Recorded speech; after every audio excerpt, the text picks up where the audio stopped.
Welcome back. And now for the news in detail. The International Court of Justice has ordered Myanmar to take sweeping emergency measures to protect its Muslim Rohingya population and prevent genocide. The court ruled Myanmar didn't take satisfactory steps to prevent ongoing crimes against the persecuted Rohingya population. The decision comes despite de facto leader Aung San Suu Kyi defending her country against the accusations in person last month. It said the Rohingya continue to remain at serious risk of genocide. The court ordered Myanmar to ensure its military and other army units do not commit any acts of genocide. The court ordered Myanmar to preserve evidence of alleged crimes against the Rohingya and to report back within 4 months. The International Court said that its order is binding and creates international legal obligations on Myanmar. Pakistan's Foreign Minister Shah Mahmood Qureshi says the Indian government's RSS ideology poses a threat to regional peace. Speaking in Islamabad, the Foreign Minister said India is deploying missiles and cutting fences along the line of control. Qureshi said India's actions reflect its unilateralism and depict its non-seriousness in resolving issues. The Foreign Minister said India is continuously violating ceasefire across the line. He urged the UN Security Council to take notice of Indian actions in Kashmir. He said the government has decided to launch a campaign to sensitize people on the Kashmir issue. Pakistan has conducted a successful training launch of its surface-to-surface ballistic missile, Ghaznavi. In a statement, the military said the missile is capable of delivering multiple types of warheads at a range of up to 290 kilometers.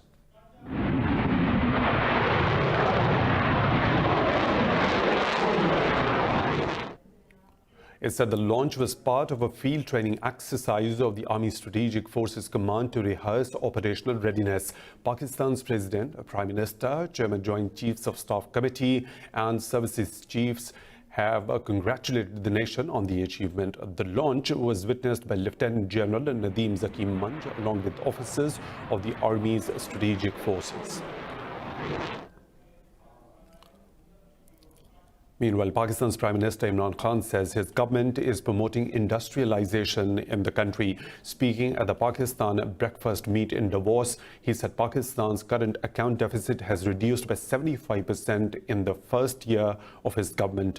Khan said Pakistan has more tourism potential than Switzerland and Malaysia. The Prime Minister said the world has only started to realize the beauty of Pakistan, from breathtaking mountain ranges to sandy beaches.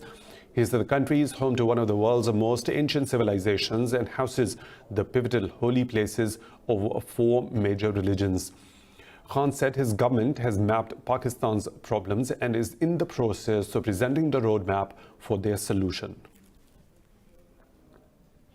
India has fallen 10 places to a record 13-year low on the Democracy Index in the year 2019. The Economist has ranked India to 51st out of 167 countries. The intelligence unit's report said the downgrade comes amid India's abrogation of Article 370 on Kashmir and Citizenship Amendment Act. It said the country was awarded a score of 6.9 on 10 due to democratic regression in the erosion of civil liberty. The index ranks countries on electoral process, pluralism, government functioning, and civil liberties. The U.S. says it has barred Iranians from entering the country on trade and investment visas. The Department of Homeland Security said Iranians and their families are no longer eligible to apply for E1 and E2 visas. It said those Iranians already in the country must leave once their authorized stay has expired. The ban comes into effect with immediate notice. Both of these non-immigrant visas allow citizens of other countries to enter the U.S. to engage in international trade or investment. Out of over 10 million U.S. non-immigrant visas issued annually, only about 48,000 e-visas are issued for the people from all nations. U.S. Vice President Mike Pence says the world must stand strong against a tide of anti-Semitism sweeping the world.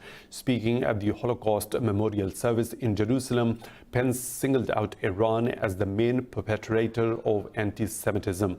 Israeli Prime Minister Benjamin Netanyahu called Iran the most anti-Semitic regime in the world. He told the audience that Israel salutes President Trump and Vice President Pence for confronting Tehran. Israel is hosting over 45 world leaders in Jerusalem to mark 75 years since the liberation of Auschwitz. Earlier, speaking during the trip to Israel, Russian President Vladimir Putin proposed a meeting of major global powers in 2020 to discuss key problems. Moving on, Iran has welcomed talks with its Gulf neighbors amid heightened tensions in the Middle East. In a tweet, Foreign Minister Mohammad Javad Zarif said Tehran is ready to participate in any dialogue that's in the interest of the region. Zarif said that Tehran affirms its readiness to participate in any complementary work. The statement comes a day after Saudi Foreign Minister Prince Faisal bin Farhan said Riyadh is open to talks with Tehran. He said Tehran will have to show commitment towards ending regional tensions. We have always been open to having good relations with Iran, but that's really up to Iran. They have to decide to stop using violence and terrorism to further their regional aims. Once they make that decision, I think we can have very good relations with Iran. Meanwhile, the U.S. Central Command says more troops have been flown out of Iraq to Germany for medical evaluations following Iran's 8th of January missile attack. In a statement, the Central Command said the troops are in addition to the 11 sent earlier for treatment. It said further injuries may be identified in the future.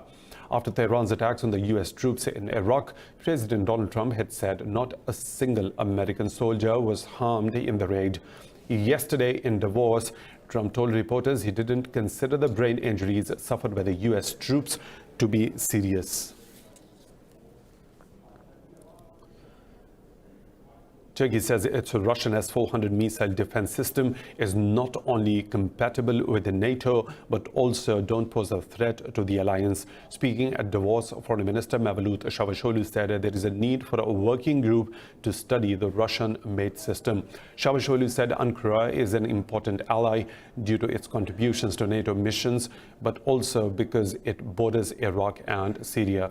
Çavuşoğlu also rebuffed the claim that F-35s are incompatible. And here is our proposal. Let me repeat. Let's establish a working group and NATO can chair this or lead it. And let the experts examine it, assess it, make the assessment, and then come back to us. Remind or repeat. Let's establish a working group. The delivery of system by Russia to Turkey has deeply troubled Ankara's NATO allies and raised the risk of U.S. sanctions. Now moving on, the U.S. has called on Lebanon's newly formed government to ensure the safety of the protesters rallying against the political elite. Secretary of State Mike Pompeo has urged the government, army and the security services not to use brute force against the citizens. In a statement, Pompeo said Washington will engage and provide support, but only to a government that is committed to reform. Meanwhile, demonstrations turned violent just a day after the new government was formed to steer the country out of its financial crisis. Some protesters breached a small barricade near the parliament and set on fire a tent for the security forces. They responded by tear gas and water cannon. Moving on to Palestine, where President Mahmoud Abbas says he wants to hold elections in all Palestinian territories, including Jerusalem. This statement comes after Abbas met his French counterpart Emmanuel Macron in the West Bank city of Ramallah. It is Macron's first visit to Palestine since he assumed office in 2017. Palestine state media says both the leaders discussed the progress in peace process and regional affairs. It said Abbas highlighted France's role in saving the political process from the stalemate caused by Israel's intransigence. Macron reaffirmed his support for the two-state solution. He said Paris will continue to support the Palestinians in building their institutions and economy. More stories to follow right after a short break.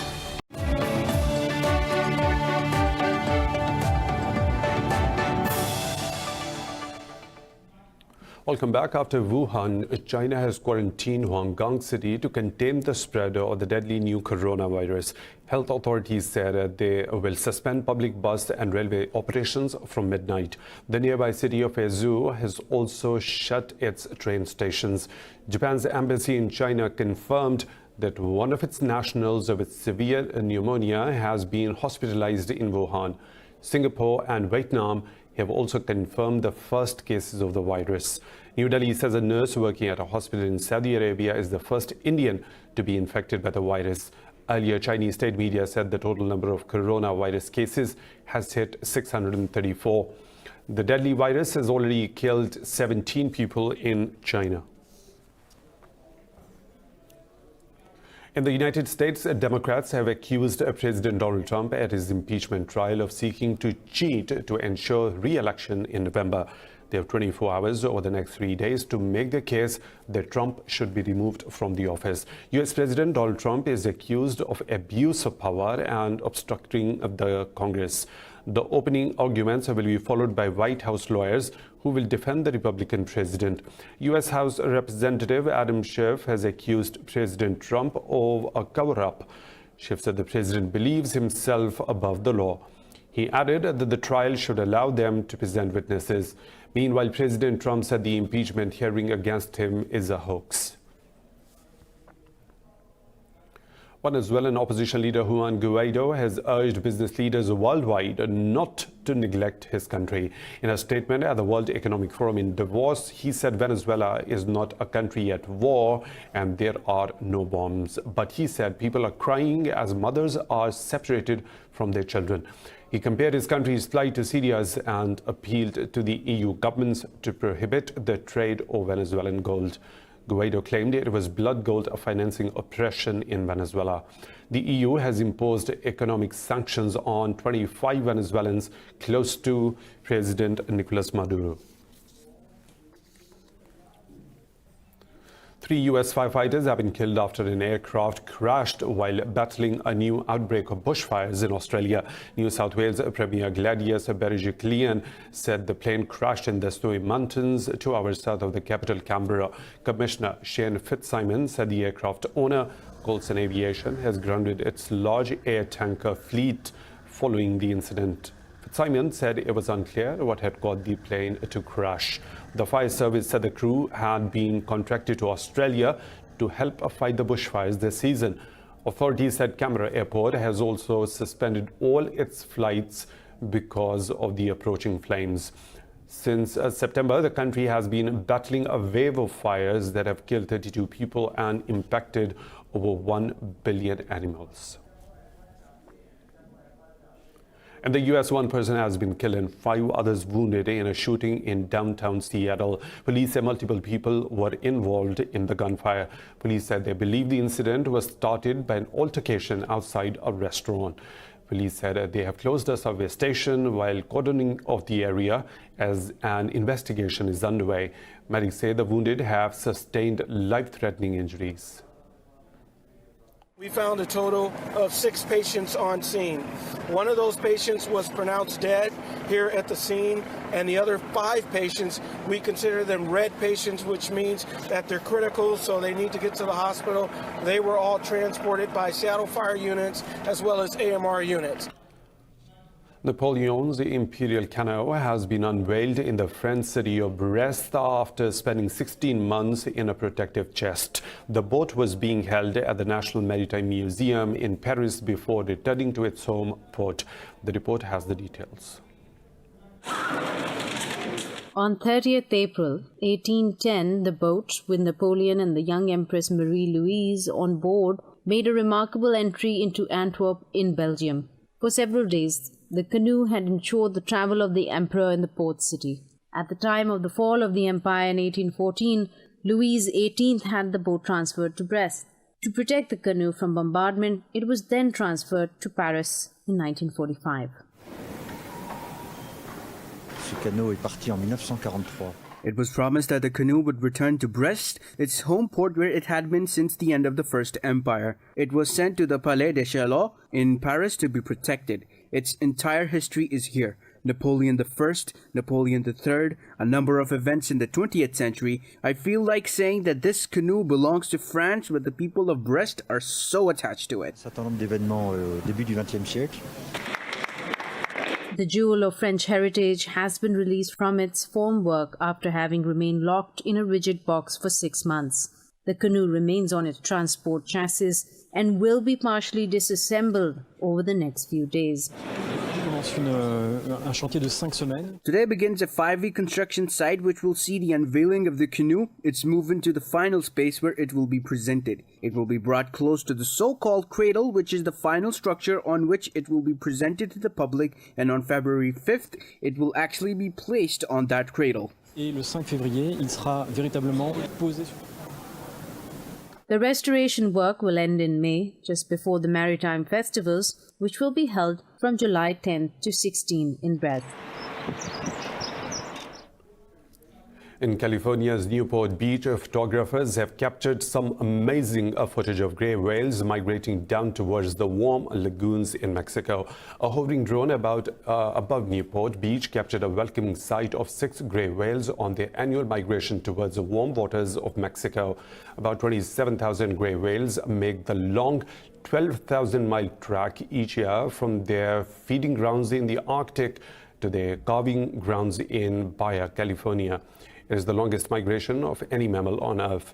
They usually make this journey from November to April.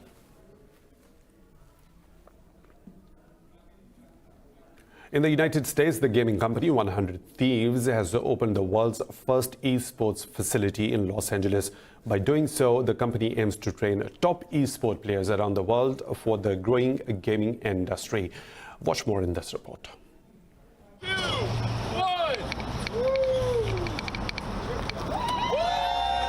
Video games are an already burgeoning industry. Its 2 offshoots, esports and content creation, are becoming booming industries also.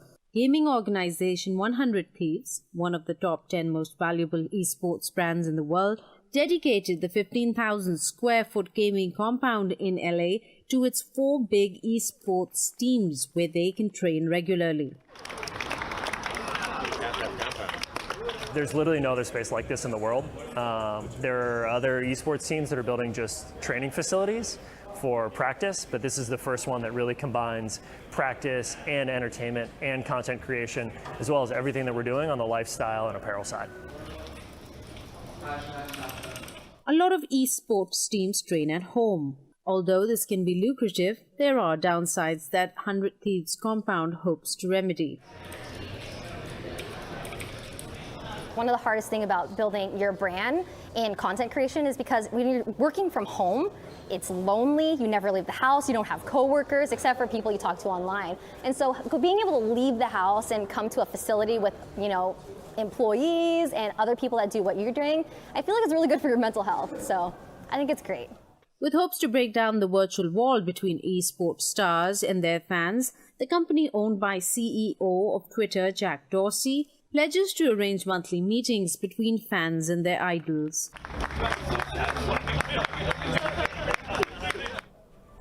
It's time for a short break. We'll be right back.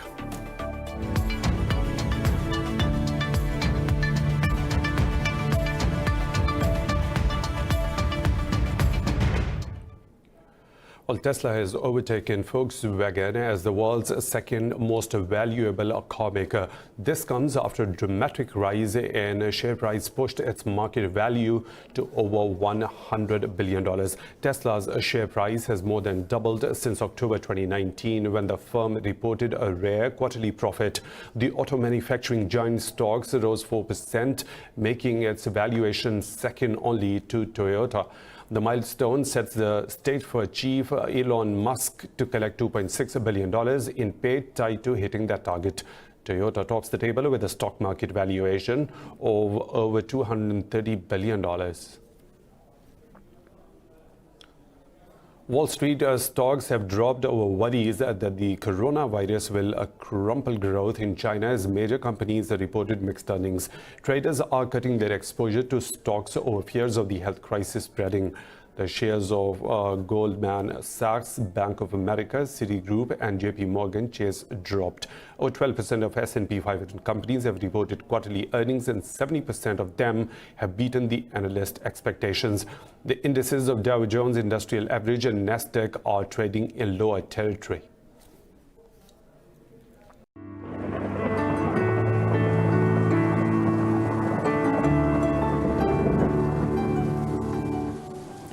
Time to take a look at the weather situation from around the globe.